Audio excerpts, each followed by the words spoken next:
Good evening and welcome to the Psychic Call Shop. I'm Aeson Knight, and with me tonight is, of course, sitting down Techie Joe, who is wonderful, a little tired. He's been on the road today.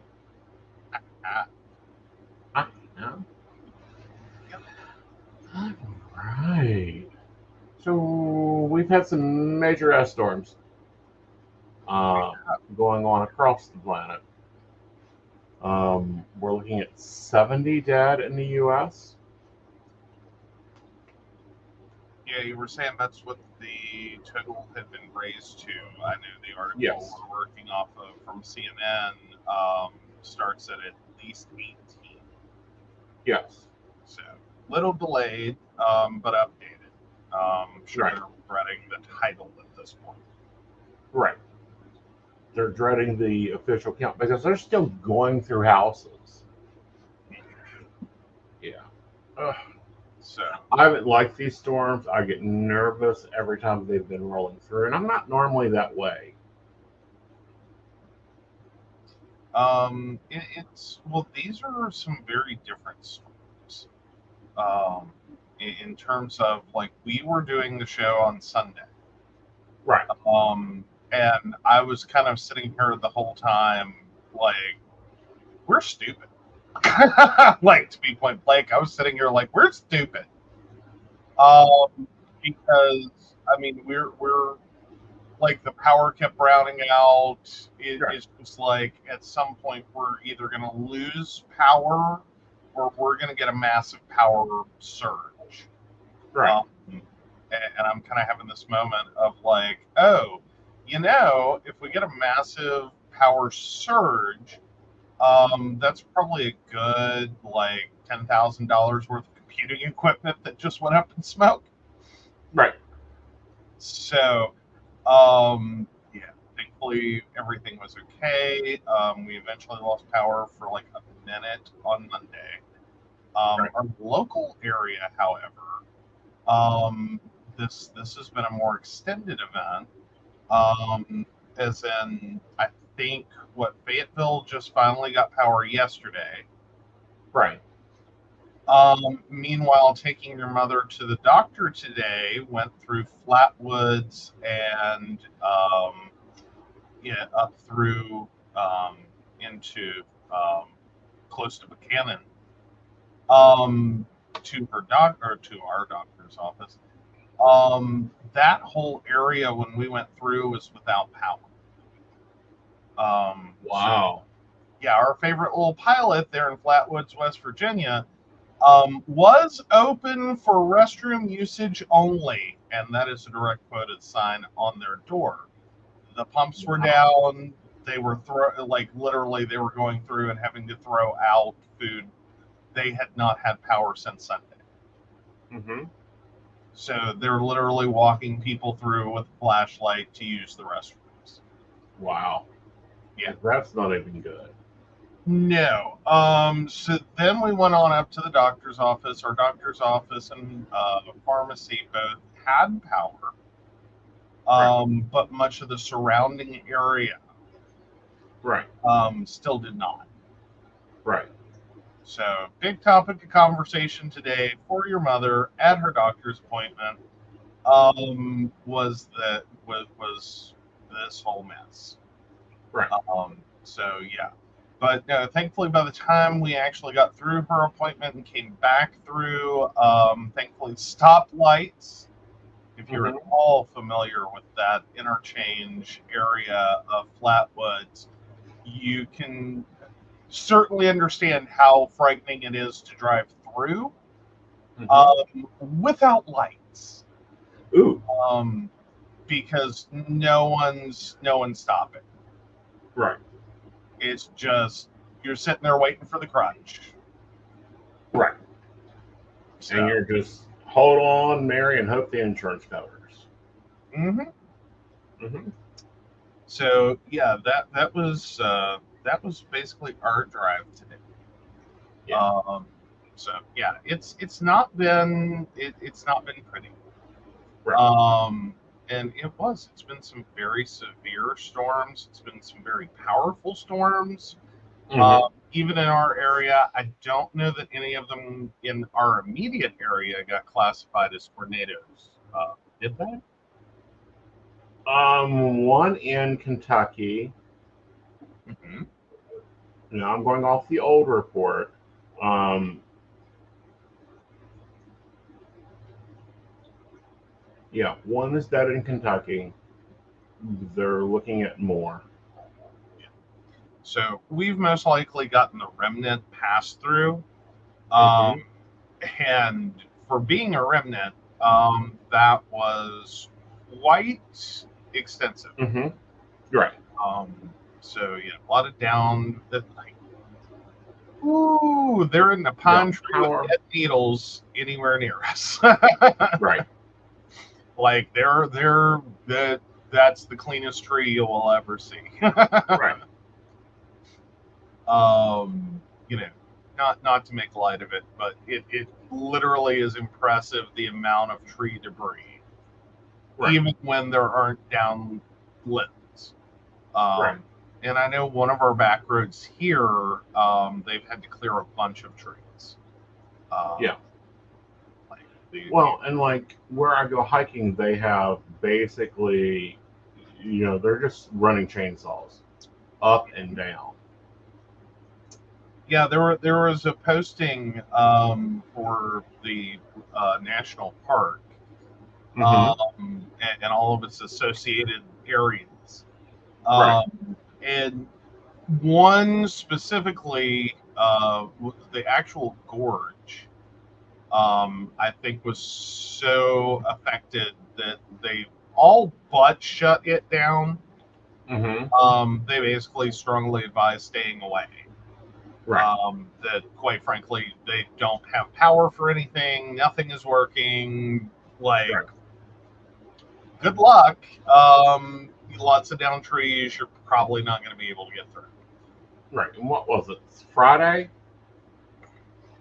Um, we went down to Thurman, and the river is angry. Yeah, it was already very. It was Yeah. already very saturated and running at high levels Yeah. with current. Right. So yeah, the New River, meanwhile, is well, potentially is a year-round rapid. I don't think anyone does anything in the winter because it's just too Right. cold. Like if you go overboard, you're freezing to death. Right. Like it's a very low likelihood you're not freezing to death. Right. But yeah, it's year-round rapids on a good day. Right. Meanwhile, the levels are significantly up, and that was before the storm. Right. So yeah, it sounds like Thurman though was not one of the areas that was severely impacted.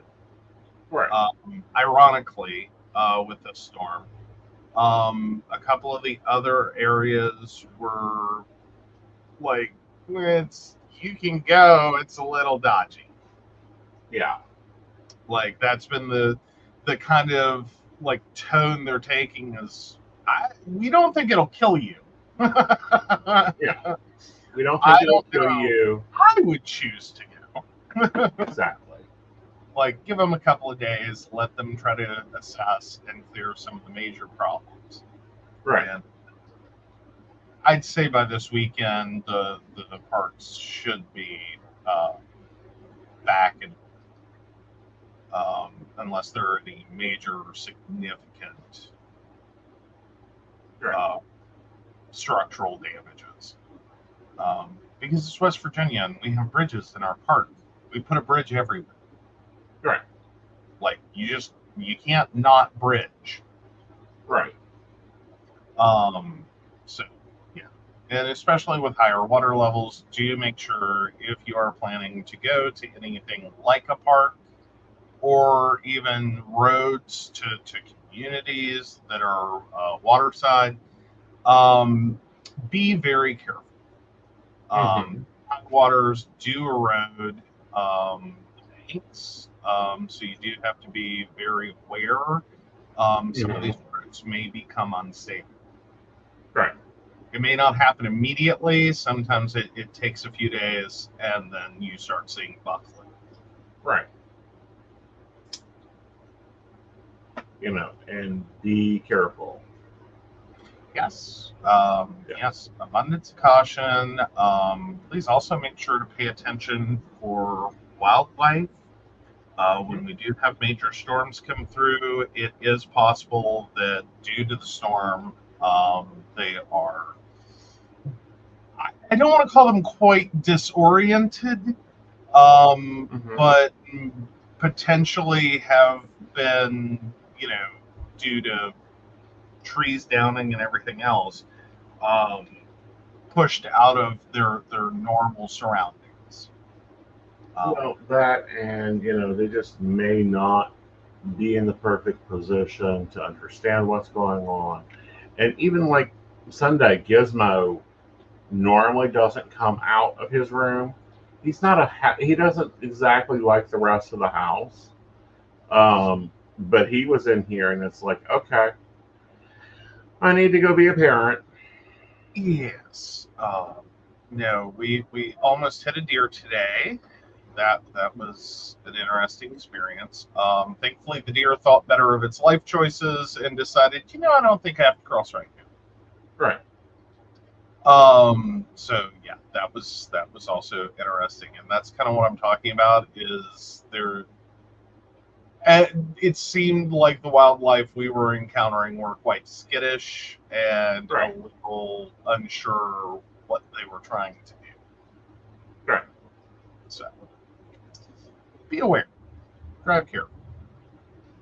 Yeah. Also, may I note that almost hitting a deer with your mother is an experience. Oh, I bet. She's either done one or two things: screaming at you or planning dinner. One of the two, no questions asked. Yeah, there was some heavy duty screaming. Ah, okay. Yeah, I will not guarantee the veracity of all surfaces of your vehicle. I'm just grateful she didn't grab the gear shift and throw it into a different one. Right. So, because she was basically trying to push herself away from the deer in any direction she could go while buckled into a front seat. Yes. Yeah, she doesn't care for that. No, not so much. No. Yeah. Was not a fan. 0 out of 10 would not recommend. Right. So there was that. Yeah, that happens. All right. So let's talk psychic business news that's making its rounds. Okay. Very long term, I think that Warren Huffington had been the CEO. Had been the president of Keen, the CEO of Ingenio, the executive officer of Ingenio. Now has a new job. He does. So the International Sports Sciences Association, the global leader in fitness and wellness education and certification, today announced the hiring of Warren as its new chief executive officer. So, yeah. Yeah. So he joins to lead the next chapter of ISSA's growth as it expands its presence in professional education for fitness, wellness, and health professionals. Andrew Wyatt, who has served as CEO since 2018, will assume the role of Chief Growth Officer, leading the sales, marketing, and business development functions of the business, and will remain as director of the board. Now, I did find it interesting. Most recently, CEO of Ingenio, a wellness-focused, private equity-backed platform for more than a decade. They really glossed over what Ingenio is and what Exactly. Ingenio does. Right. It's like, no, he got a better record than that. He is one of the few CEOs that I have seen level the playing field, meet with your staff, have a good conversation, and make changes for what their vendors are telling them they want. Yep. And definitely listens. Yeah. Is not afraid to listen. So Yeah. hopefully that brings a wonderful addition to ISSA. Of course, we're very excited for Warren. Yeah. But we will miss him. Yes. Yes. All right. So moving over, who is taking the place of Warren? We know this face. We've dealt with her through email. Not met her face to face, unlike we did in Warren. But Christy, uh, Kristen Gall. yeah, that's not the right one. That's the new CEO of Keen and Ingenio, but that's not who took over, or is it? No. Here it is. Here's the new one.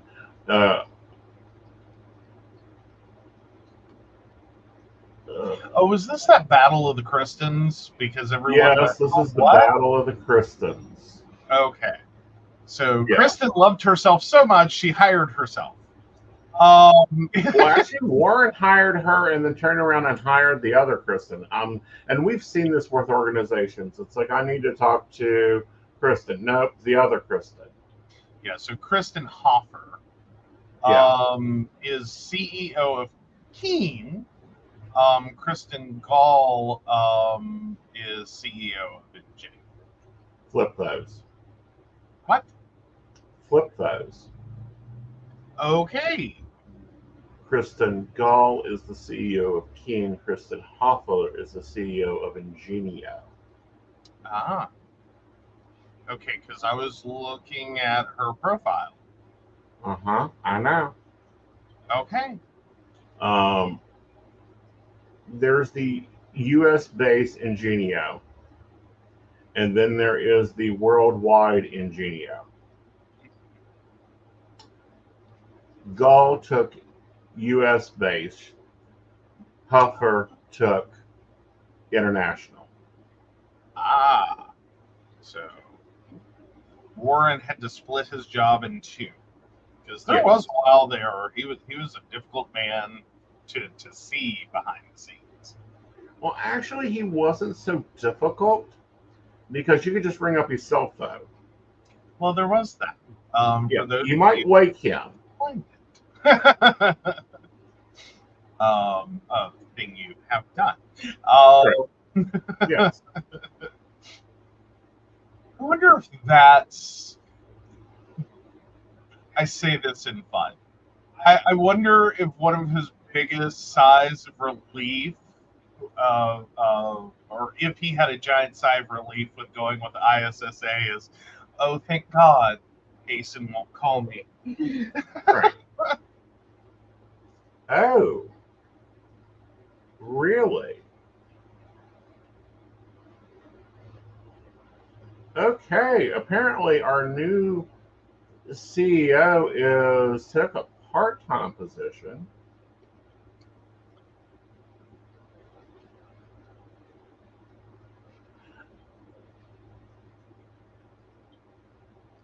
Okay, so we may not even have the right situation. Or we have another Calypso on the market.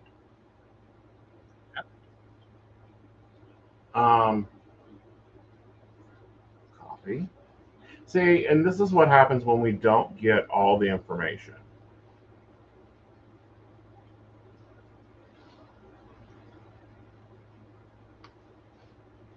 It does happen. Yeah. Well, and especially, and it's something to mention in private equity backed anything. Often those go through periods of transition and instability. Right. And it doesn't mean the company is not stable. Right. It means your leadership can change on a dime. Like private equity does love their shakeups. Right. It does occasionally feel like you bring in a CEO, everyone gets to know the CEO, and then suddenly, right, and new CEO.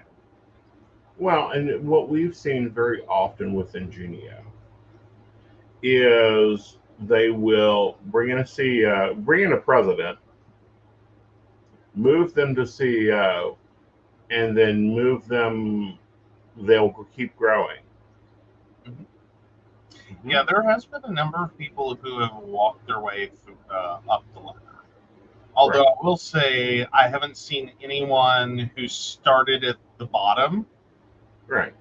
I don't think, and worked their way all the way through. So there's no one that actually has a full corporate experience. Right. They kind of hit a maximum and then they hire from the outside and move them. Right. So right. It's one of those things about companies that I get a little interested in, pet project-y about, is how often how much, if any, usually it's an if any, of their leadership actually understands the entire organization top to bottom. Like they get hired at entry level, do an entry level job, move up to a supervisor, move up to a manager, move up to a higher management, and then make their way through the glass ceiling of CEO. Right. Not a lot of companies does that happen anymore. There's argument whether that's necessary, if that really does give management insight into how the company actually works. And they don't know. I swear, they do not know how this company works. They have had to come to us and go, how does the appointment center work? What's not working on the site? And it's like, oh, by the 7 layers of the goddess. Yeah. And that's usually my take on it, is that management is a skill. Right. Like, here's my gross take on it. Management is a skill. The actual operation of a business, you can't teach that. Right. You have to experience it. Right. As in, how does the software work? Who the hell are these people? What the fuck are they doing?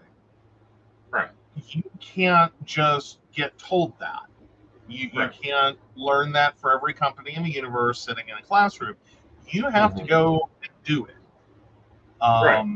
You have to at least try to touch it, feel it, figure out how it's supposed to work, figure out why it's not working. And the longer you do that, the more you do that, the better you can make a company. You start replacing all of their leadership with people that were just brought in from outside. And it's like, you don't understand what we do. Yeah. And we've seen that. We've seen them try, and it's like, no, you're running a business. Actually, you're running multiple brands. I mean, because let's cover who Ingenio actually owns. Like, because you guys don't see the word Ingenio on a site, except for this one, and it's a corporate site of who Ingenio is. It's in your box. All right. And so it is Keen and Kazamba and Purple Garden and Questico, Simple Habit, Horoscope, Kang, yeah, that's a French site, Astro TV, Zodiac Psychics, Bitwine, Psychic Center, Fortunica, Purple Ocean, The Circle, Coco Tarot, Cosmica, Expert Call, Diversum, Purple Tides, Astrology.com, Horoscopo.com, Sequios, maybe mispronouncing that one. Live Advice, Sun Signs, Therapure, Astro, that's a German site. I have no clue what the actual name of this one is because it's just a fortune cookie. That's Fortunica. No, I already said Fortunica. That one was Fortunica. There is one down here that literally all that's on the image is a fortune cookie. Anyway, another German site, Horoscope. Zukunftsblick and Modern Spiritual. Oh, it's literally called, yay. It is Goodness and Fun Happiness Podcast. There we go. But you see what I mean? It's literally a fortune cookie is all they put on the image. Yeah. Like I'm not crazy. Right. You're not crazy, but at the same time it's like, let me go, because I know the logo and it's like fortune cookie. But then you have to go and look at the name of the official site, and it's Gordia-san, Happiness Podcast. There you go. So yes. Thank you for being multilingual. Because we are, Ingenio is an international company. Mm-hmm. It has definitely been on a buying spree. Yeah. Well, and that's what Warren does. Like, he builds companies and explodes them. Mm-hmm. Like, he came in and it was Ingenio and Keen and Live Advice, and he's like, what else is there sell? What can we own? What can we eat up? Well, and more importantly, what would pair? Right. Like that seemed to be a lot of what he was doing is what pairs well with this. Right. So. Yeah. So he's done a lot. I think he deserves something new to take on because it had really gotten monotonous. Like, what's he going to do? Blow things up? Well, I think at this point, it was less about blowing it up than just running. Right. You know what I mean? Like, it's not that I always love private equity, because private equity does tend to have a bad name.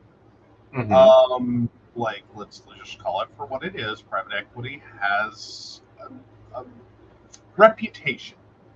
Mm-hmm. For generally stripping companies down to their barest components, selling off all the assets, right. and then pumping up prices and draining off all the profit. That's right. Generally your private equity process and what they do. Right. And I think before Ingenio was Ingenio, I think a couple of different companies tried to do that. Right. And it's like, that doesn't work. It really made it bad for everyone. So when Ingenio bought it, I think they looked to put money back into it, going, right, this is viable. Like, if we rebuild it, we can make it better.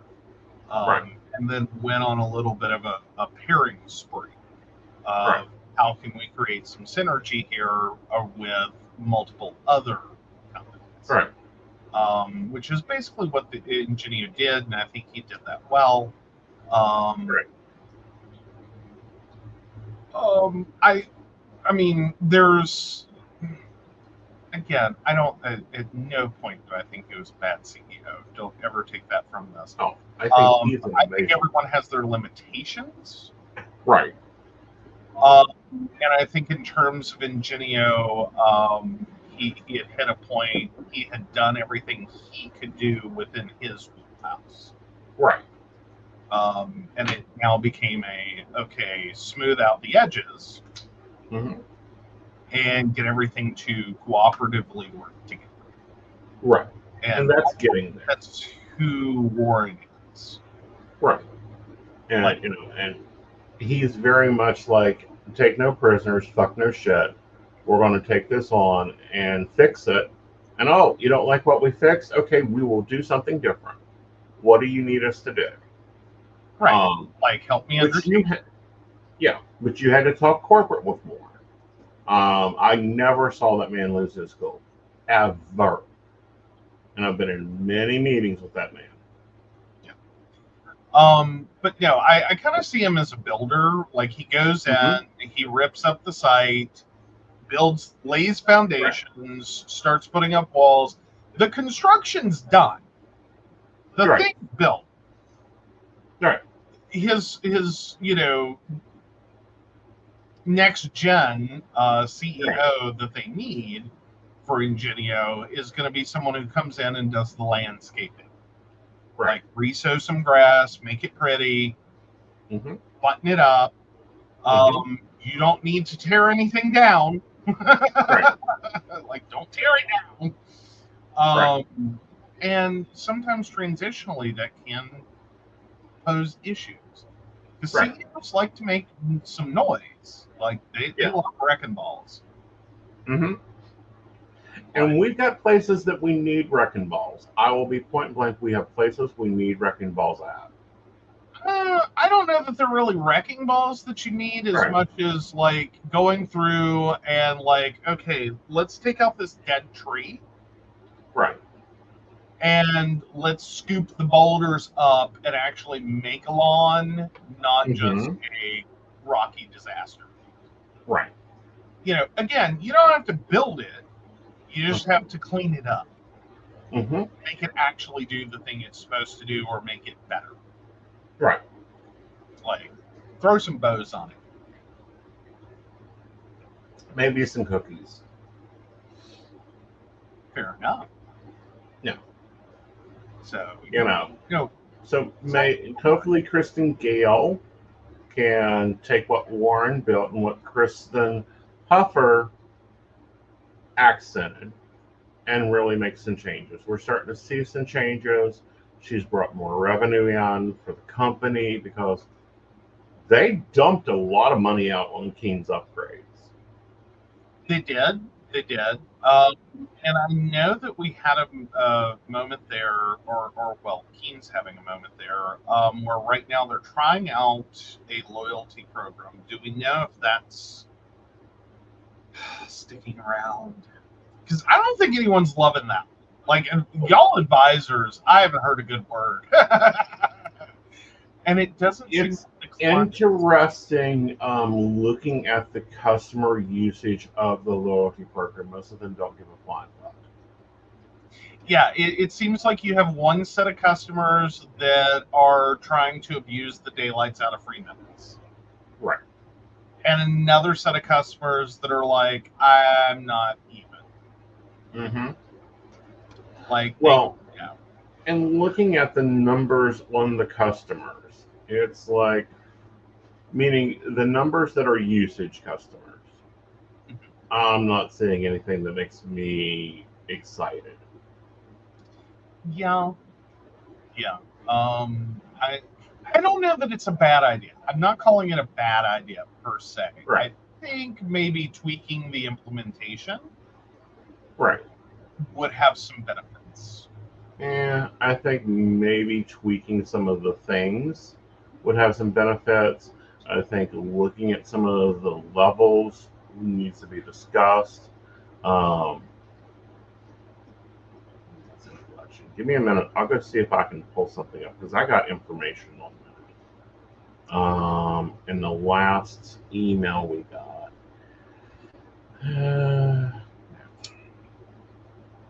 Brenda. Hello, Brenda. Now, what was debatable? Because she said debatable June. And I'm like, I don't know when that came in because I had a couple of things up. The name. Ah.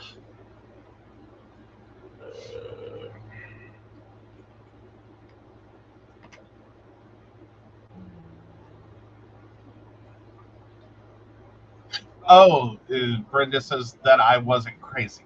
That's debate.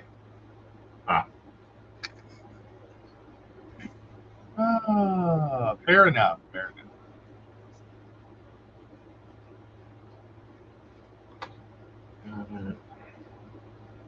Ouch. How do I get this? Oh, wow, they keep updating this document.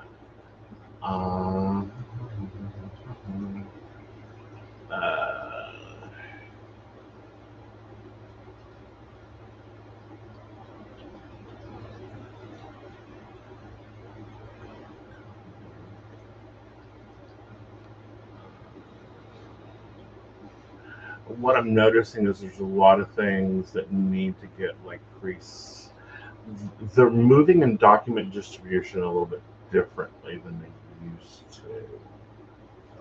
Ow! On I chill the shit.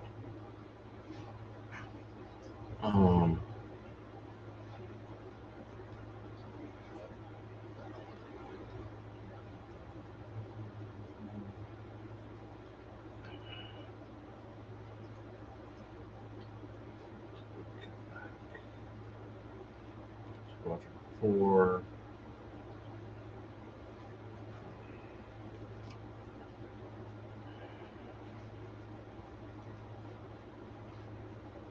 anyhow, it was like maybe 38% is using them. Which, I mean, is not an insignificant number of users. But right. Oh,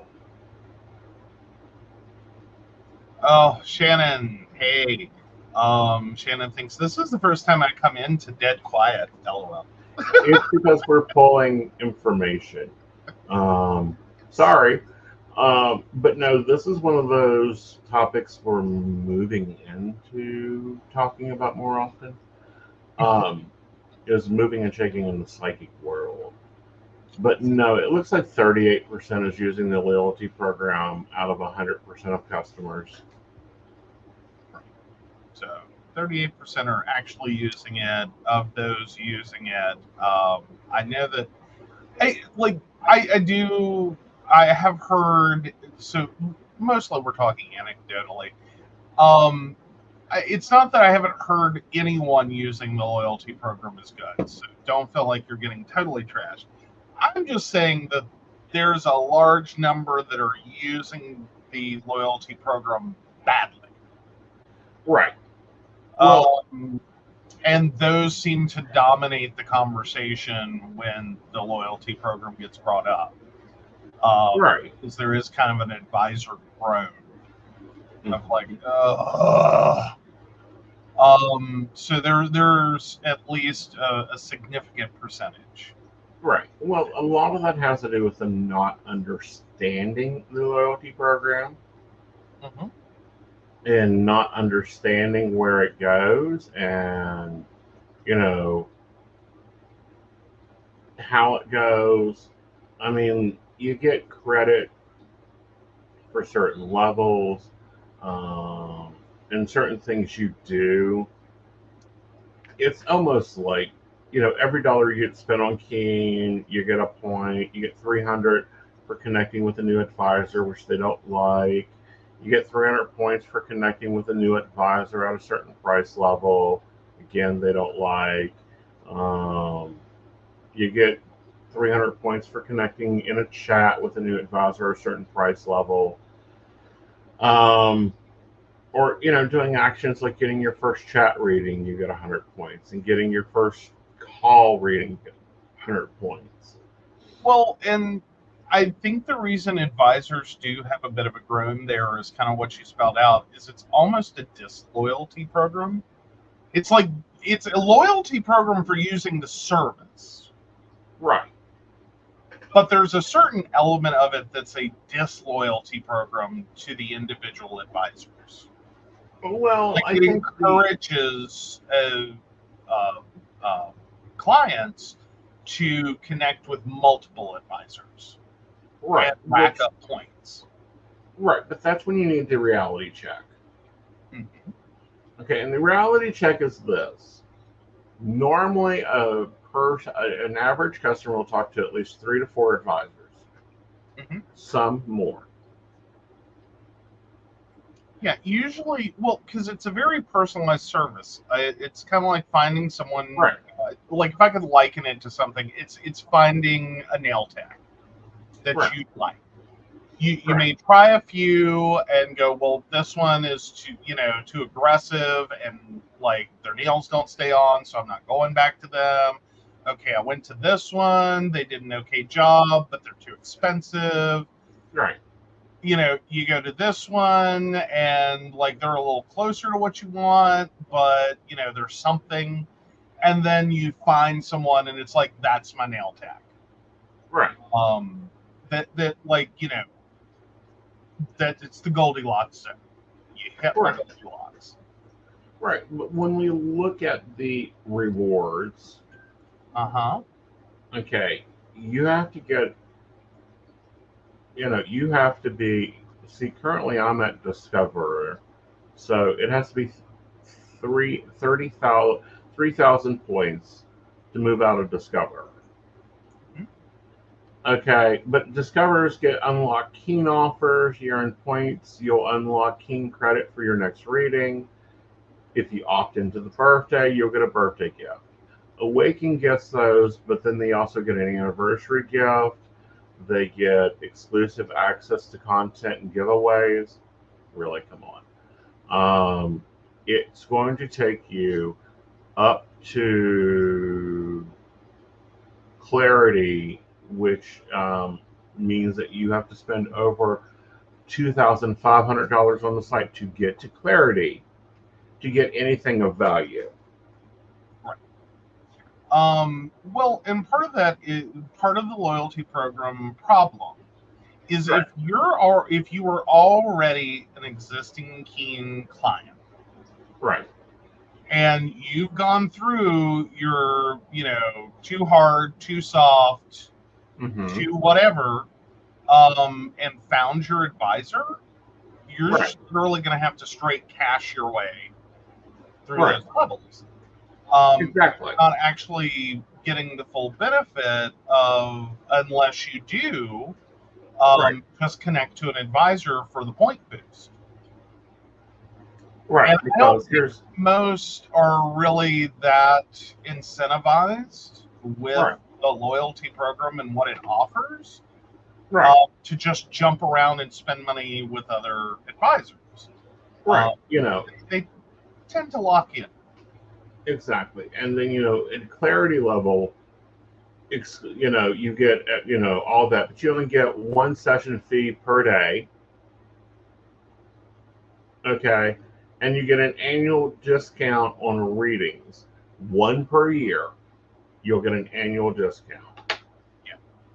I mean, in terms of a business loyalty program, because there's often, like, some programs are very customer oriented, Mm-hmm. some are very business oriented, some are very, Mm-hmm.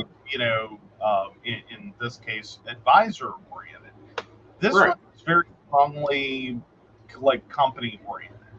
Like the things they're offering are not super expensive for the company to pay for. Right.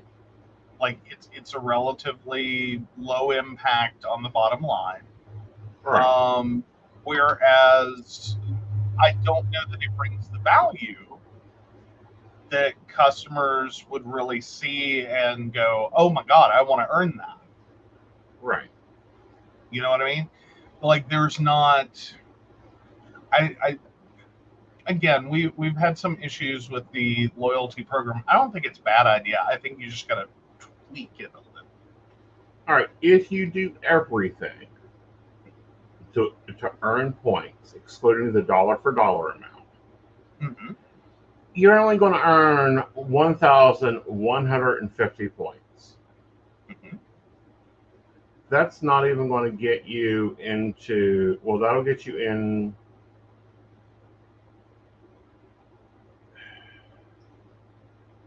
Um, that'll only get you into Awaken.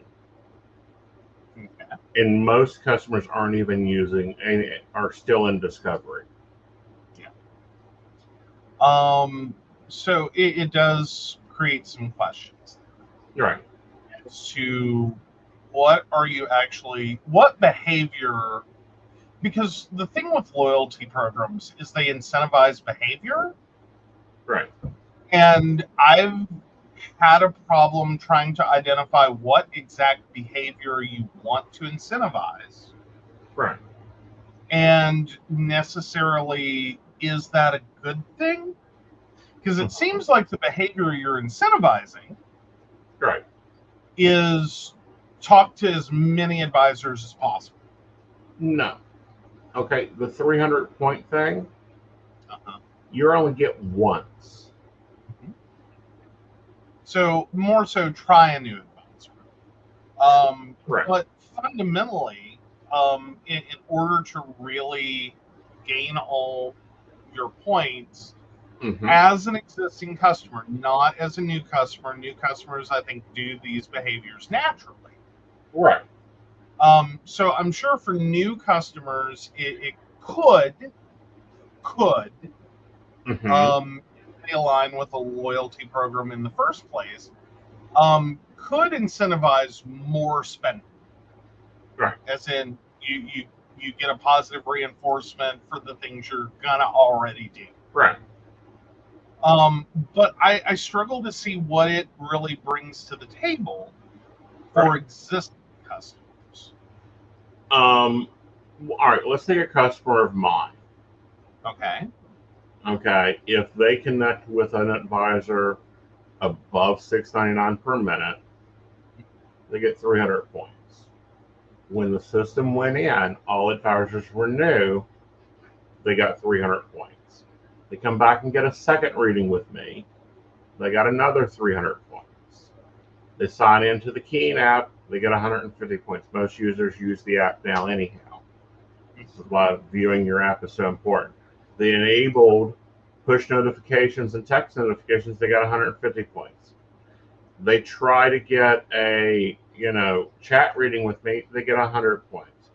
The first call to me, they got 100 points. Most of them have already shared their birthday with Keen to get their horoscopes. They got 100 points. So they got it the minute they go. Yeah. So the minute the program went in place, they got beaucoup de points, Mm-hmm. or within a short period. But Right. what I'm saying is that's an incentive for new customers to come back. I think Right. for your existing customers, it was kind of like, thank you for playing, Right. so to speak. I'm putting that in air quotes. It's kind of like, well, thank you for what you're already doing. But Right. then after the new customer hurdle, Mm-hmm. what does Right. it offer? It doesn't. That's I think where a lot of people have a problem, is that it's kind of like you get a dopamine rush as a new Right. customer, and okay, go do all the things you were going to do anyway, but here's a warm fuzzy for them. Right. uh, you know And the like, most they can redeem is $30 credit. I'll right. promise you that new customers, old customers have already redeemed that credit, and you can only redeem it once. Right. And that's what I'm saying is after that point, it Yeah. doesn't it diminishes in returns, Right. and seems to kind of just become a semi status. Yeah. Like you're just there. You're just Right. there's you're so far, like the plateaus after the initial rush, the plateaus are so long, and Right. then what you get when you finish the plateau, Yeah. is it really, Getting you I don't see that. the incentivization there for someone to be like, oh my God, I'm really working for this reward. Right. No. You know what I mean? Like it doesn't. Right. It basically looks like a photocopy of the old Walgreens reward system. See, now I was gonna actually think of it in terms that it's like the new Walgreens reward Right. system. The old system was actually one in which, like, oh my God, I got so many Walgreens rewards at one point. This is also why I have absolute hatred for Walgreens now. Is because they changed their rewards program. Mm-hmm. But no, there were like the old program for Walgreens. Mm-hmm. Not only gave you a whole bunch of points and rewards, and as a new customer, while you were a customer, it gave you a shit ton of rewards and points. Right. And they kind of bet heavily on the idea that you would get like your $5 reward level and use it. Mm-hmm. Or you would maybe get to the $10 level and then immediately use it and not hold off for like the max out, the cap out $50. Right. I always held out for the $50. Right. Because the way it was structured, you Right. got the like the 5, the 10, and the 20 really quickly. Right. And then the last stretch from 20 to 50 was a bit of a struggle bus. Mm-hmm. And it took some time, and but it worked. Mm-hmm. And hi, 50 flipping dollars to use in the store for whatever. Right. It was great. They finally, I think customers started to wise up that like they were leaving a lot of points on the table and a lot of potential benefit on the table as they were quick using their rewards points. Right. And cashing out the 5 and cashing out the 10 and cashing out the 20. It took forever to get to 50. Right. But the value of that 50 was actually better in terms of what it actually took to get. So yeah, no. Then they changed it and got rid of the 50s, and they did it in a way that was a total disaster. Like I think Walgreens suffered a lot for that. Right. And then the program they replaced it with, because I'm not even calling it they modified the program, they replaced it. Right. Is more Walgreens friendly. It's not customer friendly. No, but I just sit here and done the math. The highest reward you can get there, the highest reward that's available, is 5 minutes with me. And you have to add $4 to get that 5 minutes. Right. Which hopefully most customers aren't charging 4 minutes. Right. I think your minimum refill is 10. Right. Yeah, so, you're right. But I'm saying that's the highest reward they can get with me. So I don't care about this loyalty program. I think it's trash. I mean, I don't think it's garbage. I just think that the behavior that it incentivizes isn't the kind of. I don't think it necessarily builds them in a way that is all that useful. Exactly. And that's what I'm saying. It's trash to me because it doesn't benefit my customers. It sets a minimum price for me. I know that. Yeah. But, if I look at other networks that I'm on, they require that price now. Like, I can't stay on Bob's unless I'm charging what he believes I'm worth. Right. Okay. But yeah, no. It's loyalty programs. Like I know some people get into them because they're extreme couponers. Mm-hmm. And of course, you want to get like the biggest bang for your buck. And why do you shop Mm-hmm. there? And it's because the coupons, and they do this and they do that. Right. That's one like customer oriented scenario. Right. Again, weird pet projecty thing. Right. I like the programs trying to figure and trying to reverse engineer what Right. customer behavior you're trying to get out of this. Exactly. And some of them, it's like they built them, and I don't think they had a plan other than we need a rewards program. Right.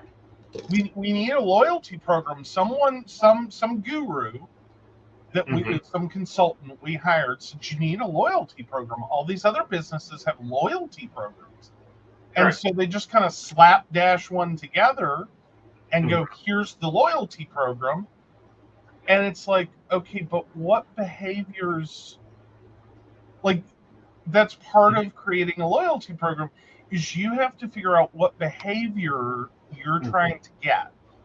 All right. Like, what is it that your customers aren't doing that you'd like them to do? Right. What, and how do you make them do it? Right. It's like with Walgreens, I've overlooked a lot of things with that store. Mm-hmm. Their prices were higher. Right. But on some items, which, of course, this is why the old loyalty program at Walgreens kind of collapsed, is we got wise to this, is that there were some products that were constantly high reward value. Right. That were always on sale. Right. And if that's what you primarily went for, and you didn't buy a bunch of other crap in the store that was overpriced, you can get your rewards points to build up really quickly. Right. Without spending a lot of money. Right. But if we look at, let's say, a competitor, California Psychics, overview of their program. That's opt-in, it's not required. You sign up, you get a $20 credit. That's signing up, you get $20. They have benefits, readings to calendar, points on purchase go up to 3 points. Keen's only giving 1. Back on quarterly purchases, you get 1% of points back on quarterly purchases, so it's like a cashback system. Reading with Psychic Circle, which is one of their subsidiaries, you get 10, 15, 20 points. Points on listing testimonials, and then rewards days, you can get up to 6 points for shopping on a specific day. Right. And that's what I'm saying, is Keen had an opportunity. Better thought out rewards, loyalty program. Right. To take days with low traffic and boost them. You may pull customers from other days, but you're gonna boost your traffic. Right. On days in which advisors are like, fuck it, I'm taking the day off, no one's here anyway. Right. No, that's not a situation we want to encourage. We want a nice, steady traffic flow. It keeps keeps everyone working and happy. That would be a behavior to incentivize. So, double point Tuesdays or whatever. Right. That's great. You incentivized a behavior. That's what ladies' nights are about at bars. Pick the night that has no people. Create an inducement for people to show up, like half-price drinks, free drinks, whatever. Right. Hi, your people show up. you now have a day that's not worth being closed more than it is being open. Exactly. So if they had looked at incentivizing that behavior, Right. that would be a really cool benefit. You could also do something like incentivize slightly longer calls. Right. Like, as like if you were to identify that most of your customers are between 5 and 12 minutes, Mm-hmm. create an, 20-point bonus for a 10-minute call. Mm-hmm. Create a 50-point bonus for a, say, 20-minute call, 15-minute call, Mm-hmm. whatever, to help your customer, or to, again, incentivize the activity of pushing the call a little bit longer. Not like, you have to talk to this advisor for like 59 minutes and 59 seconds, and then you get 20 points. No. You're not going to take people from 5 to 12 minutes Right. and get them to an hour, nor should you. Right. But if you bump the behavior a little bit, like if someone was going to call at like 8 minutes, it might play out in their head, if I ask another question, Right. I'll hit 10 minutes, I get a little point boost. Right. And then you have to make the rewards worth it. Exactly. Like, it's one thing, like, points are fun. Some people get off on points. Like, it's like, oh, I have points. I'm in a level. I don't think you're going to get that on a psychic network. I think you actually have to have valuable rewards.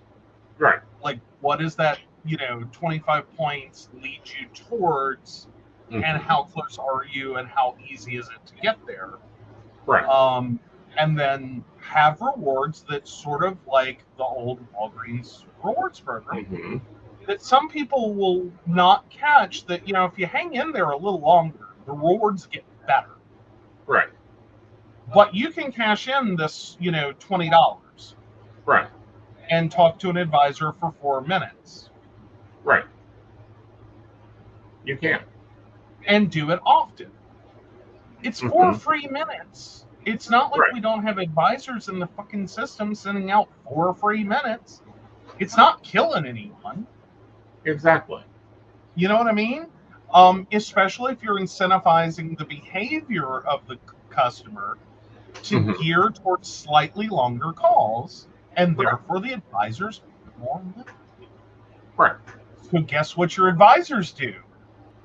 Try to elicit that next question and go, oh, honey, you only need another minute. See, I don't like that either.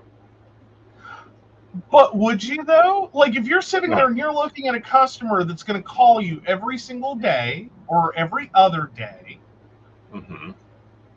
wouldn't you want to encourage, like, honey, if you sit here for 1 more minute, you will get a free call tomorrow? Would you ever tell a client that? No, I won't, because I do not extend my calls. Okay, that's fair. I mean, but you do if a client comes back with a question. I do if they have a question, but I'm going to say, honey, we need to talk for another minute before you get a reward. No. But are you going to think it? I'm not saying you have to say it. I think, though, you might modify your behavior to be like, well, honey, do you have any more questions? Right. Knowing that. Exactly. That's what I'm saying. So you... Right.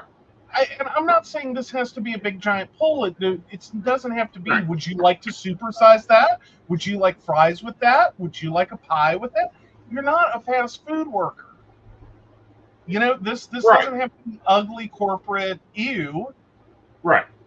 But I think as an advisor, your mentality might be to see that number is sitting right there at 13 minutes and 59 seconds. And go, if she will ask me one more question, she's going to get a free fucking call tomorrow. Right. Or a heavily discounted call tomorrow. See, this is how I would change that, though. I would be pushing that loyalty program in email so they know what they're doing. I won't do it on the line. It's like I had a customer earlier. Call No, with a minute. I'm done. Have a great day. Mhm. Customer was done. Great. See you later. Again, I'm not saying you try to make just make more minutes. Right. But I'm saying I think I would be sitting there looking at that like 13 minutes 59 seconds. Girl, if you will find one more question to ask, it's free Right. call tomorrow. Right. And maybe try just a little harder. Just a little bit. Mm-hmm. For the customer's benefit, you've already been on this call for 13 minutes and 59 seconds. Ask me anything. Mm-hmm. It will take me a minute. You will get a free call tomorrow. I'm not going to say that out loud, but I would think I, as an advisor, would have a moment where I might try a little bit harder to be like, well, honey, do you have any other questions? Or is there anything else I can help you with? Watching a couple more seconds click up, hoping she comes back and gets the clue. Girl, make it to 15 Mm-hmm. instead of 14 Mm-hmm. because you're already at 14 and Mm-hmm. I still have to close out this call. I can do that in like 35 seconds or less. You're Uh-huh. still not going to hit 15. If you literally say anything, Uh-huh. you're going to pop this the one more minute to get your free call tomorrow. See, the approach I would take is to summarize the call. Mm-hmm. Or that. Yeah. Or that. Just that. Right. Again, instead of being like, well, honey, how are you today? Like, okay, is that all your questions? All right, thanks. Have a great day. Right. But that's call flow and conversation style and that type of thing. McDonald's gotten a little bit of heat. It has, though I do foresee more Happy Meals in order. Yeah. So McDonald's serves up fries and the occult with bizarre tarot card offer. Know your fate. So we're going to start with this article is from the Christian Broadcasting Network. Okay, so there's judges all through this one. Be prepared. Right. But just so we know, Right. what the other side thinks. So this is from back on May 12th. For anyone wondering just how pervasive occult practices are becoming in mainstream culture, look no further than McDonald's most recent marketing ploy, which involved, among meal deals, the chance to win tarot card readings. Mm-hmm. So the USA Today story covering McDonald's ploy reads, McDonald's is preparing for this week's celestial and astrological change of Mercury retrograde with both a deal and tarot card readings. In an unfortunate infusion of occultism, customers using the McDonald's app to buy a medium order of fries were given a free McDouble or McChicken and the chance to snag a tarot card reading. McDonald's reportedly partnered with Madam Adam, a tarot card reader with expertise in astrology, to offer readings to select customers. To win, customers reportedly needed to go to Madam Adam's Instagram or TikTok post to share their zodiac sign and name. Adam advertised the effort on his social media platforms, encouraging people to partake so they could learn their fate.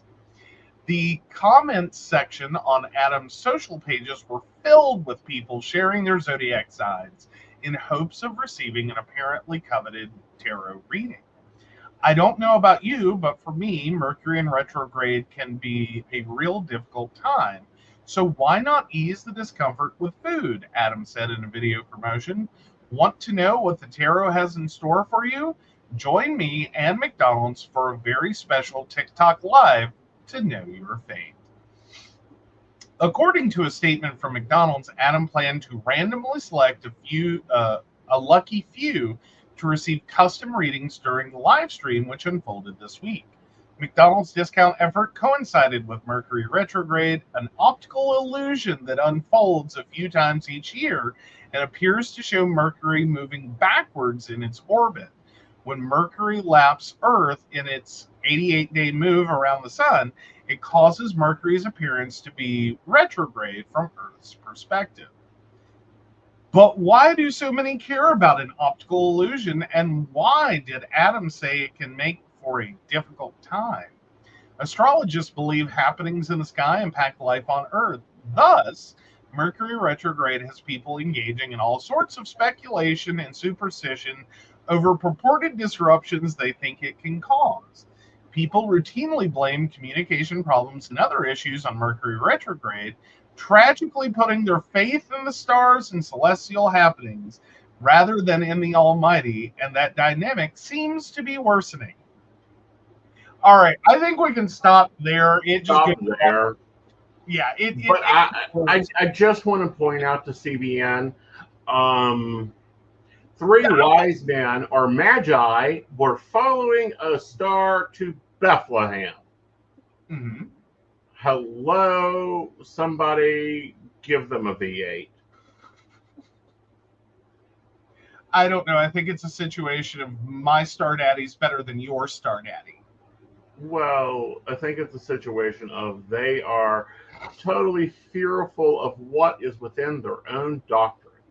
I want to give a to Adam for Adam. I don't know who his fucking manager is, but give me a call. Oh, Madam Adam. Style. Yeah, Madam Adam. That was a well worked deal. I like that one. Now I will give CBN credit, at least up to the point that we read, for the offer that was being made. I have to say their coverage was, as written, at least to that point, was well handled. Mm-hmm. A lot better than, like, I saw the title and went CBN and I just was like, oh, this is going to be bad. Right. Oh, this is going to be so bad. Because I was waiting for, like, Satan worship droppings and all the garbage. Right. And it's like, okay, this was not bad. Right. A little... I don't know the right word for it. I want to say tongue-in-cheek, but it's not really where it's at. Very dismissive. Right. Very dismissive. But comparative to some of the things they could have chosen to say, right. Not horrible. Not horrible. So I will give some, kudos to CBN for handling this a lot better than I thought they would. Right. Yeah, I'll give them cookies. Yeah, not bad. But that's all they're getting is cookies. Oh, Brenda wants a McDonald's tarot deck. Oh, that would be awesome. Let's see. McDonald's, has you tapped that marketing idea yet? Oh, probably not. I can't see them licensing. Well, I don't know. McDonald's will license for it. They're not Disney. They'll license for it.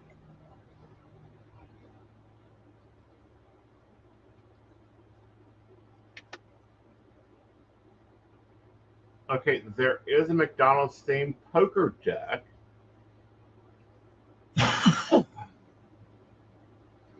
Okay. So technically. Yeah, you can technically. It's not a tarot reading, but it's cartomancy. It's the same thing. Well, it is, but it isn't. Right. Oh, like they got their feelings hurt at Wendy's. See, here's my conspiracy. Okay. I wonder how much Chick-fil-A, the Bigot Burger Station, paid CBN to report on this. Based on the writing, I don't think that occurred. I think if this were, so to speak, a sponsored article to trash McDonald's for their occultism, right, I think it would read with far more dripping disdain and hate. Right. At least in the opening, because as we all know, the journalism preferred format is, start with the biggest piece and then work your way down to details. So, Right. because unfortunately, most people only read the first couple of paragraphs and then skim the rest of the article. Right. So you really have to make all your punches at the beginning, and then you can, sit there and detail it out. Right. Which seems to be the style they're following here. Right. They actually have someone with journalism experience. Right. Right. But he's also, and this is a cloac of terms. Okay, a modern investigation into demonism, exorcism, and ghosts. Honeywell has a BA in journalism and broadcasting from the College of Mount St. Vernon in Riversdale, New York, and an MS in social research from Hunter College. Okay, so he's a paranormal investigator. Really? Well, of a variety. Right. Mostly in the form of expose the hoax, and I put that in Right. air quotes, which is a different sort of paranormal investigator. It's starting with the bias that this is all fake. Right. Try to take everything to prove that it's fake. Right. And not necessarily just evaluate it. Right. Which is ironic. Right. Kind of ironic. For the reason that, much in religion is attributed to miracles. Right. And, your sky daddy, heavenly father, intervenes and makes the impossible possible. Right. Okay. I don't know that you want to sit there and point out that everything is fake. I don't think that would be the route you would want to take and advocate. Right. Well, especially when their foundational beliefs are based on astrology, numerology, faith healing. Like that's just like, I don't know, the first 4 books of the Bible. I mean, of the New Testament.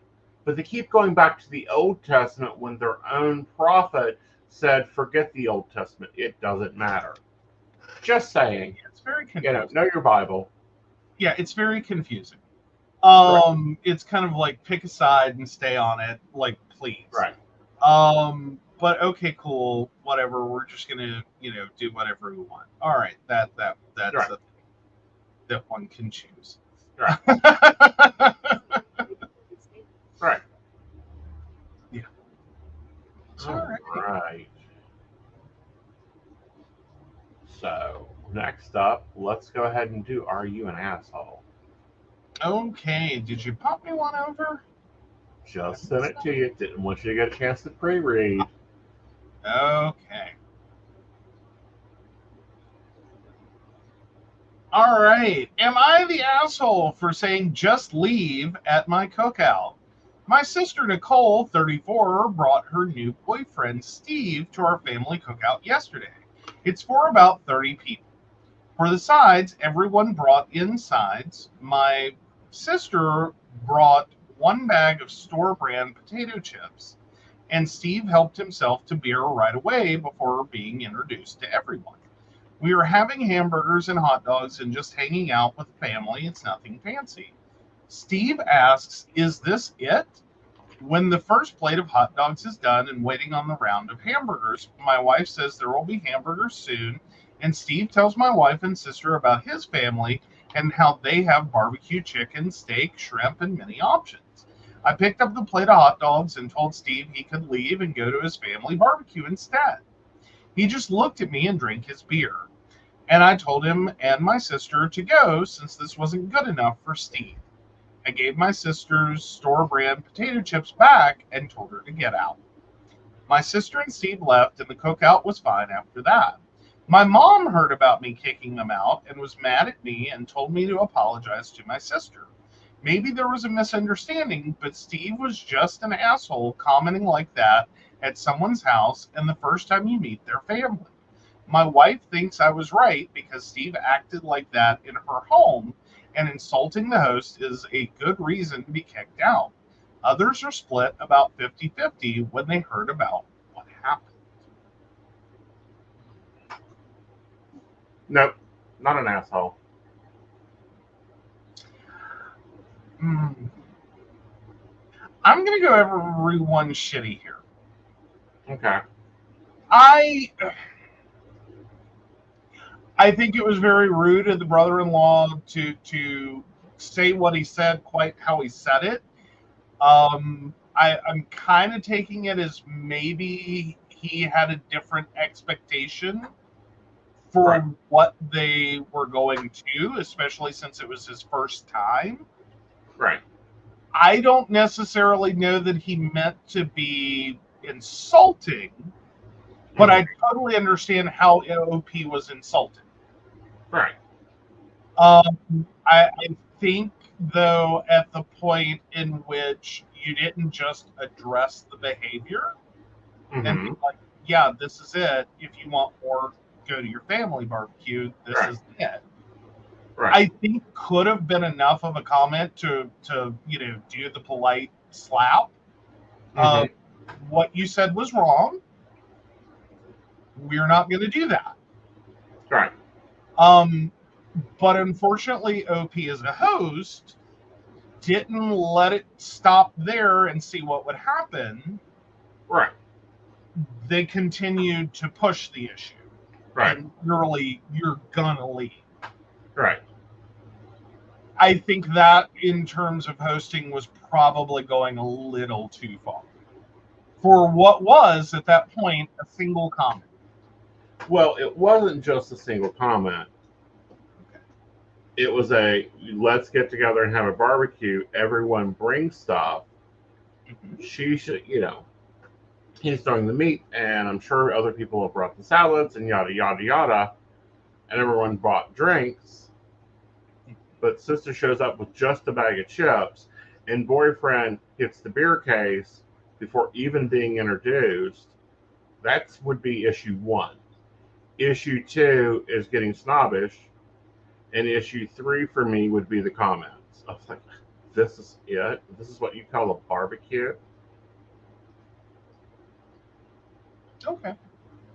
So I say, boyfriend's an asshole. I don't think you're an asshole for kicking out a rude person. Okay. But polls up, check it out. Absolutely. Yep.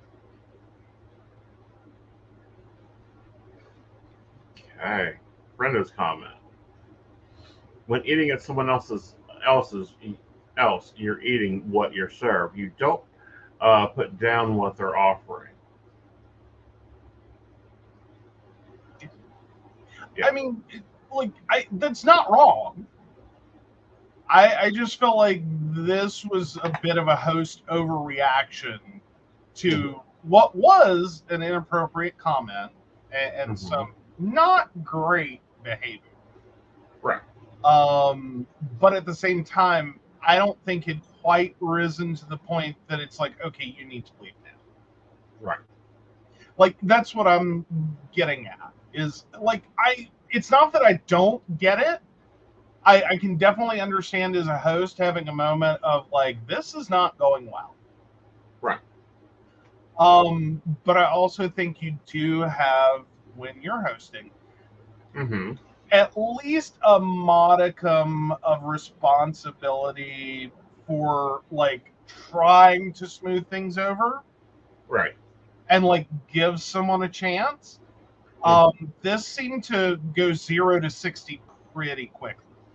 See, and that's why I think we're missing some details here.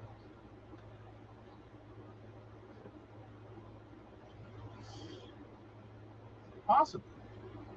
That's why I'm sitting here going, maybe there are some intervening things. But the way it's written, it's like I think the host accelerated that a lot harder and faster than they needed to. Right. Like I think there was still a, dude, back the hell up. Right. You need to check yourself. Right.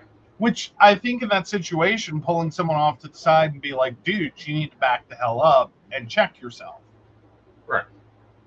Would be totally appropriate. And then, like, okay, if something else happens, dude, you need to go. Like, you're raining on my day. Right. Like, you're not welcome here. Right. So we'll see. I mean, maybe that's it's caused that a lot the of family drama. already dislikes him and just wasn't really keen on meeting him. But it seems like that accelerated hard and fast. Right. So I can see why they're saying this one got a 50-50 split. We'll see where it goes. All right, let's go over to relationship advice. All right, so relationship advice. I, 38 female, shot an adult scene when I was 18. My husband, 40 male, doesn't know, and I just found the video again on the internet. Should I tell him?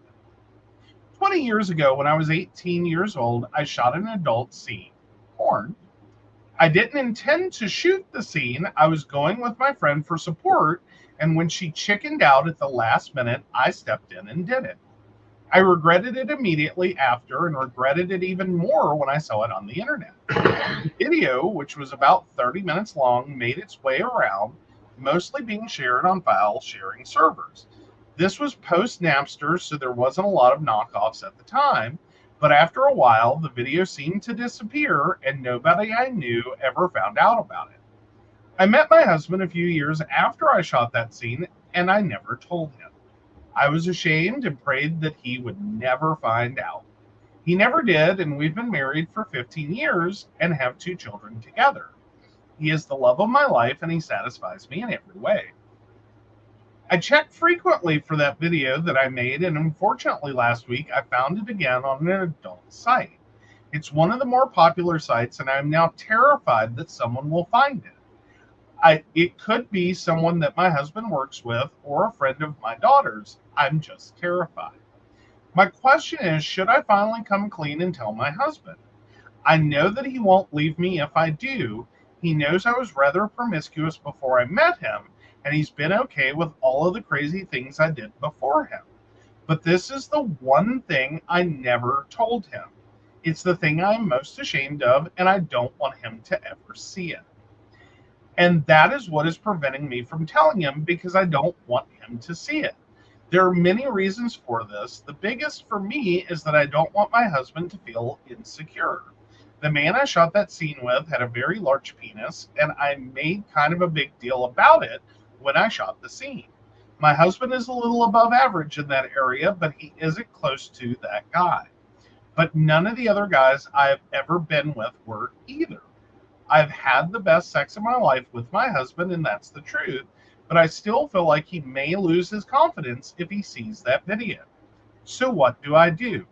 Should I just roll the dice and pray he never finds it, or just come clean? Edit, I'm not giving a link or title of the video so everyone can quit asking. My God, I want to erase the video from existence, not help spread it further. All right. So here's the deal. I think you're gonna have to come clean on it. I think you're gonna have to show him the video in order to really, truly, honestly come clean with it. I think right now you're trying to manage someone else's reaction in what you believe is a worst case scenario of everything that could possibly go wrong. And ultimately, you're making this more complicated than it is. Right. I'm going to say something that you probably are going to go, what? You're robbing your husband.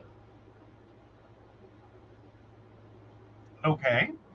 Of bragging rights. and ego. See, I think there's a difference between gay community and straight community. In gay community, when your husband was a porn star, you kind of tell people shit. Right. And this is the porn star. You know what I mean? Because I've actually had like friends introduce people like, and this is a porn star. You know what I mean? Like, I hit the lottery. I don't know that necessarily translates quite the same in straight relationships. I think there are some people that are like, look at the porn star. Okay. I hate to use this as an example, but it's an easy example. Mm-hmm. Cody, when he done all his press, he always talks about Robin being a diesel model, which is a jean company. She shot one picture for one catalog. That's it. But talk Truth about it. Was a model for Yeah. It's not untrue. It's not untrue. Right. So I'm sorry. I think it goes through straight communities. Also, I don't think he's one. If he is an adult male, he should understand about camera angles at this time of the century. We are in 2024. Well, this sounds like it wasn't quite all about the angle. Well, I get that, but that's what you tell him. It wasn't that big. It was just good camera angles. See, here's the. I don't think you make this better by lying. Well, I don't. If you're worried about his ego. No, I think you're trying to control someone else's reaction. Right. And I think no, you don't do. I don't think your best outcome in this situation is gonna be to slow pull the Band-Aid. Right. I think you just you yank. You yank the Band-Aid of, honey, there's something I've never told you. Mm-hmm. You pretty much lay it out like this. I was 18. I went with a friend. She chickened out. Right. I had a moment. Did a porn scene. It's resurfaced online. Mm-hmm. I regret doing it. I regretted it after it was made. Mm-hmm. And there's one more thing you need to know. Right. Which is, I made a big deal out of what to me at 18 seemed impressive. Mm-hmm. That really wasn't everything in a bag of chips. Exactly. That's fun, but it wasn't really everything I needed and more. Right. That's truthful and honest to everything that she said. And I think from there, and here's the link, it's online. Right. So if one of your friends finds it or whatever, you've already seen it. It's not going to be a shock and surprise. Right. Please don't tell me you already knew about this. Right. Because, see, this is the part I think she's missing. Right. Is there's a potential he's already seen it. Yeah. There's a potential. Right. That someone already found it and sent it to him. Right. Like, weirder things have happened. And it may be a situation that he's been very open to the idea and very comfortable with the idea that my wife has a past. Right. Like, if she's conning me, 15 years seems like a long time. Right. So I'm pretty sure she's pretty happy with our relationship. So how jealous am I going to be over this one guy she appears with on film for 30 minutes? Right. Versus 15 years. Right. Like, if this were a problem, pretty sure she would have like moved on. Right. I'm just saying, I think sometimes straight boy logic is a lot more simple Right. than like straight girl fear. Exactly.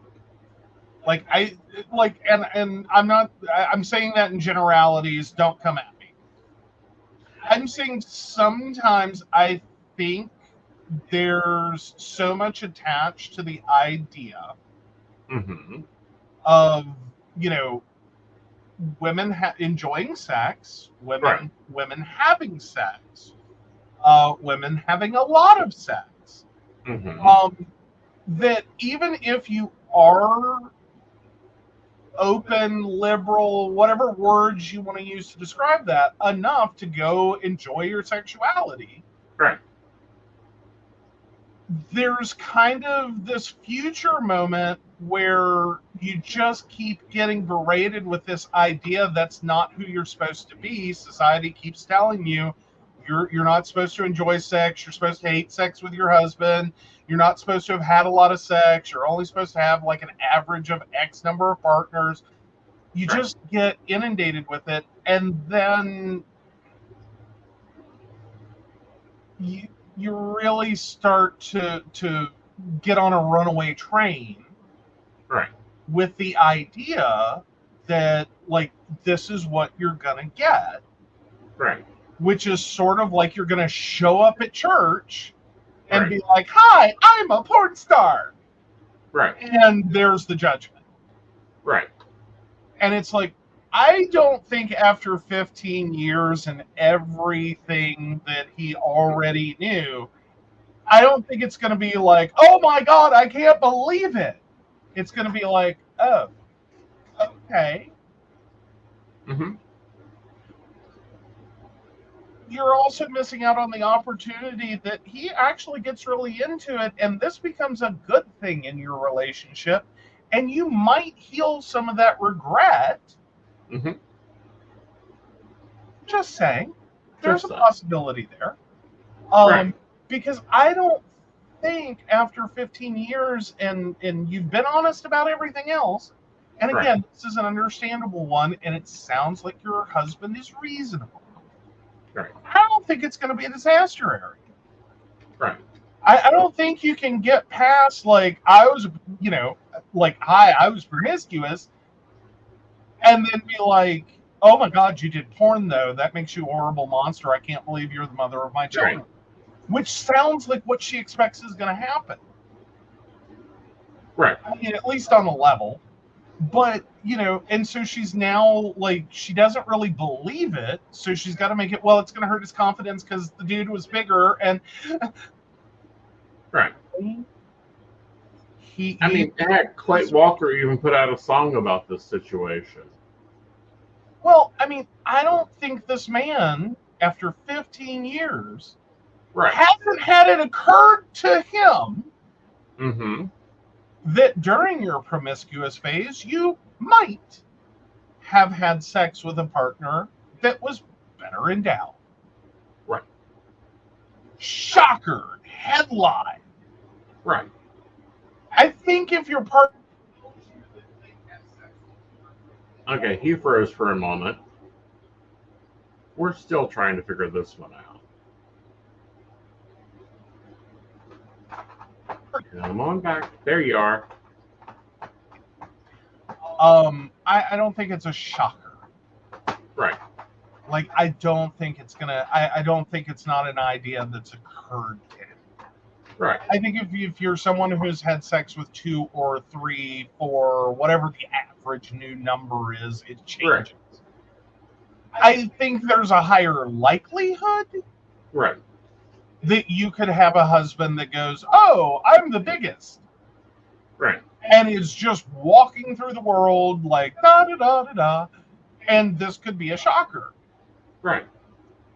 He's already beyond the idea that, like, he's potentially the biggest. Like, statistically, it's had to have occurred to him. Right. And probably not the biggest. Exactly. So I think you're making a big deal out of nothing. Yes, much ado about nothing. All right, so let's see what you scored this week. All right. Ooh. Ooh. All right, so where are we at? You're a dill pickle. That seems fair. That seems fair. Yeah. That seems fair. Yeah. Very cool. Very cool. All right. All right, guys. So I do like Brenda's comment. The reaction of her female friends will be much more judgmental, jealous than what her husband's will probably be. Right. I think you're absolute 100% on that one. Right. Like, I think your female friends, I think especially like couple friends. Yeah. Where like, you know, like I think it's going to be like the sister-in-laws are going to have issues. Mm-hmm. Or, well, I guess technically the sisters would have issues. Mm-hmm. Yeah. So, like, I think that's where the problems are going to be at. Right. Like, that's going to be your worst. And then it's going to be the couple friends that are like, Right. oh, you can't be left alone with my husband. Yeah.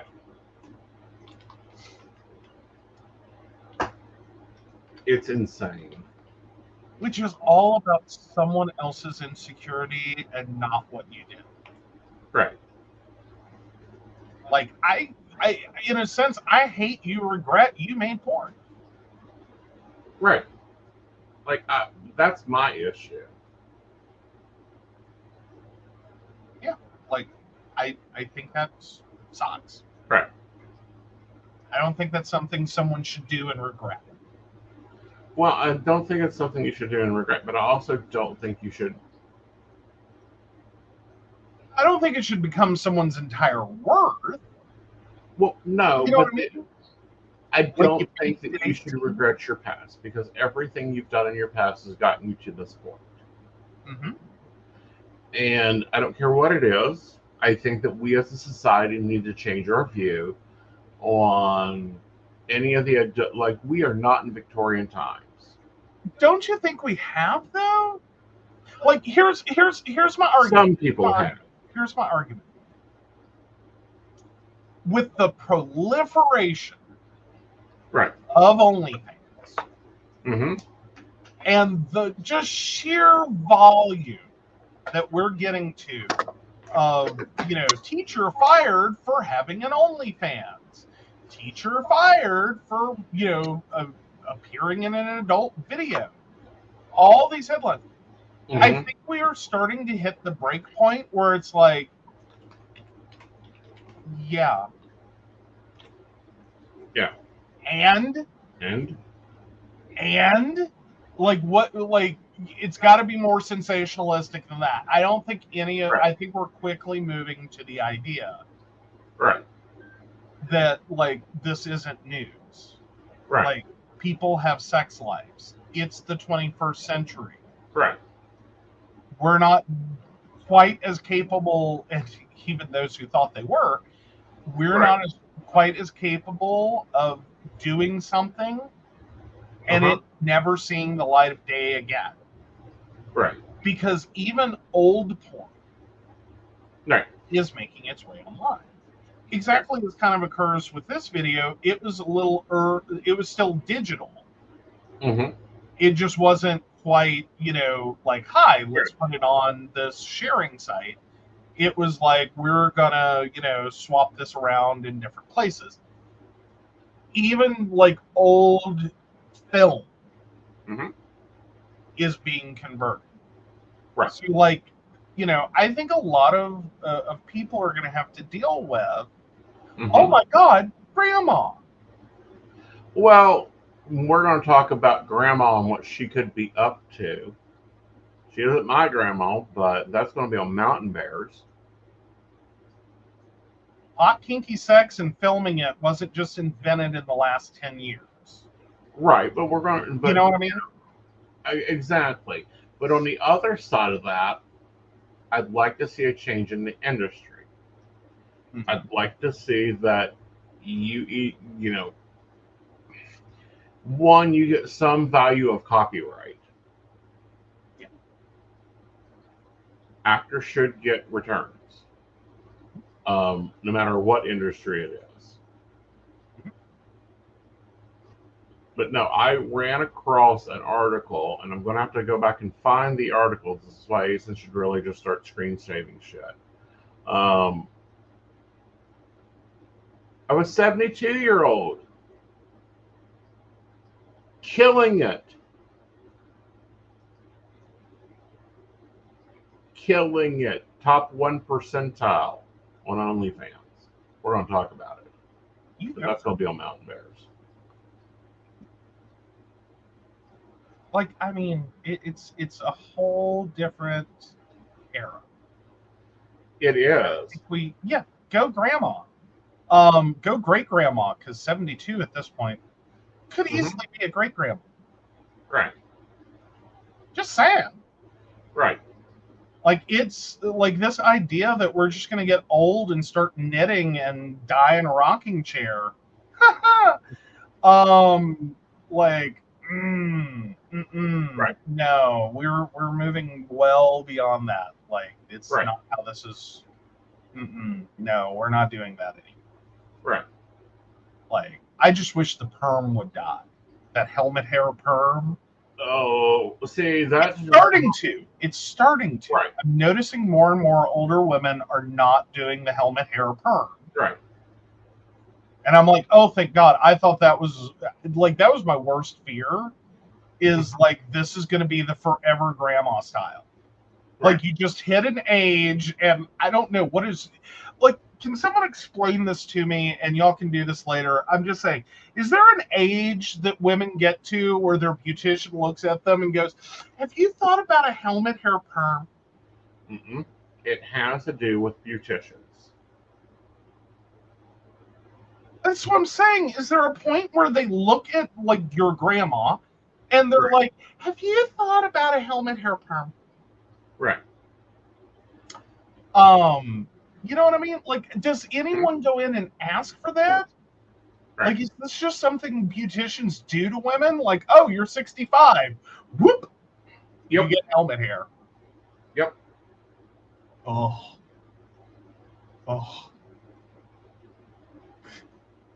Again, going back to the idea that, like, there is a massive surge of women in their 50s who are unaliving themselves, that could contribute. The problem starts with oh,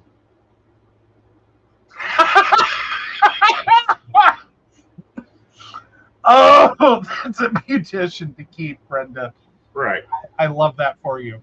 I do. I love that for you. Yeah, but the problem starts, however, with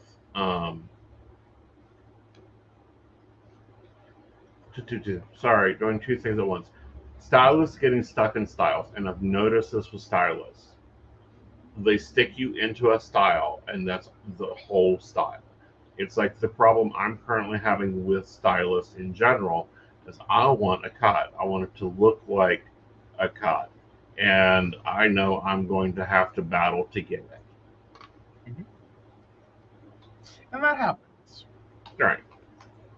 But yeah, I think sometimes there is lock-in. Like, we see you, we think you're about this old. So you get this cut. This is what you get. And it's like, oh dear God, no. Right. It's like when I went from long to short. It took 6 haircuts to get them there. Well, it always gets me in my, like, I maybe should have already known that, is my sister has complained. One of my sisters, I have 2 of them, you can decide which one it is. One of my sisters has complained that she has eternally had a problem with beauticians think that she should have bangs. Right. And she's like, I don't want bangs. Right. I do not want bangs. Do not give me bangs. Stop styling me with bangs. Right. I don't need bangs. Bangs are out. Right. Do not put them on my head. Do not make them part of this haircut. I don't want bangs. Right. And then even saying that, explaining that, being adamant about it, she will run across a stylist who is like, let's do bangs. And she's like, no. Well, it's like with me, they always want to give me, because I have glasses, the Elvis and a goatee, they want to give me the Elvis Presley sideburns. And I literally come home and have to shave them myself and be like, no. Yeah, no, I've seen you come home with a couple of haircuts at a couple of situations that's occurred, and I've been like, oh, God. Because it's, no. Right. Yeah. Aeson does not need sideburns. No. Unless I'm doing the full, like, thing there. Like, I've noticed that's another thing they do. Right. They try to clear you out here and give you that, like, handlebar with the skinny goatee. And it's like, oh, please, dear God, don't do that to him. Yeah. Like, it is not. Well, I keep telling them I want the pen out, and show them the picture of it, which is the pencil goatee. They don't know what the hell that is. Right. No, and I think sometimes it's also the area. Mm-hmm. I think there are guys in this area that show up and they're like, yes, give me the skinny goatee and the void and the mustache that comes over and around. Right. Like, I want to look like I ride a Harley on the weekends. Right. If not daily. It's my daily driver. Like, that's what I do. Yeah. And it's a moment where you have to look at a stylist and go, no. Right. Oh, sweetheart, no. Right. I'm not, no. Yeah. No. And it's like, oh, give me an earthquake of a break, please. This is what I want. Yes, this is exactly what I want. Do not deviate. Oh, yeah. So Brenda fully understands where my sister's at. Yeah. They won't believe you when you tell them the length, shortness you want. And yes, frickin' bangs. They want to do the bangs. Told one before, Right. Give me the scissors and you can match the chunk I cut out. Right. Hair. Yeah. But I hope you guys enjoyed the show. Now, we will be back Friday at 9 p.m. Yes. Yes. Yes. For Mountain Bears. It's wild to have that much space, isn't it? I know. But it's time. It's time to have fun. And baristas, I just shared in the break room a new page that was created. Well, it was took over yesterday. It's been created for a while. If you want to keep up with SL. Hey, got to enjoy the Second Life updates. All right, so of course we want to thank Beverly Walker, Mika G, Kathy, Mary Winfield, Brenda, Joan Owens, Shannon C, Shannon D, Lady Gwendolyn, Charles Shaw, Tracy Van, Caitlin Bell, and Devin. If you'd like to learn more about us, the show, or how you too can become a Patreon sponsor and receive all the wonderful benefits our baristas receive, please visit us at pcspnetwork.com. Yes. And with that, guys, have a great evening. Bye, y'all. Bye. Maybe. Where'd it go to? There it is.